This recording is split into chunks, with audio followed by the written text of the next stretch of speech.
এখন থেকে ফেসবুক নিজে থেকে আপনার ভিডিও বুস্ট করে দিবে, আপনাকে টাকা খরচ করে বুস্ট করতে হবে না। দেখবেন আপনার ভিডিওতে হাজার হাজার ভিউজ চলে আসবে। আপনার পেজের রিচ ডাউন হয়ে গেছে, দেখবেন ফেসবুক নিজে থেকে আপনার ভিডিওতে রিচ এনে দিবে। তবে দুইটা সেটিংস অন করা থাকতে হবে। সকলে এই ভিডিওটা দেখেন আর সেটিং গুলো অন করে নিন। আর এইরকম ইন্টারেস্টিং ভিডিও পাওয়ার জন্য আমার পেজটাকে ফলো দিয়ে রাখবেন, আর যারা ইউটিউব থেকে দেখছেন আমার চ্যানেলটাকে সাবস্ক্রাইব করে রাখবেন।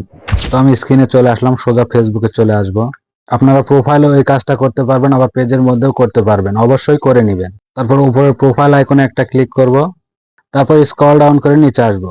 তারপরে এই যে এখানে দেখতে পাচ্ছেন how people find and contact you, তো এখানে একটা ক্লিক করব। তারপরে এই যে দেখতে পাচ্ছেন প্রথমে এই একটা সেটিংস, তারপরে এই যে এই একটা সেটিংস, এই দুটাই কিন্তু আমাদের অফ আছে, তো আপনাদেরও অফ থাকতে পারে। তো এই দুইটা সেটিংস অফ থাকলে কিন্তু আপনাদের ভিডিওতে রিচ আসবে না, ভিউ বাড়বে না। তো ভিউ বা রিচ বাড়ানোর জন্য আমরা এখান থেকে এই দুইটা সেটিংসই অন করে দিব। এখন থেকে কিন্তু ফেসবুক নিজে থেকে আপনার ভিডিওতে রিচ এনে দিবে, ভিউ এনে দিবে, অর্থাৎ ফেসবুকে আপনার ভিডিও বুস্ট করবে। That's it.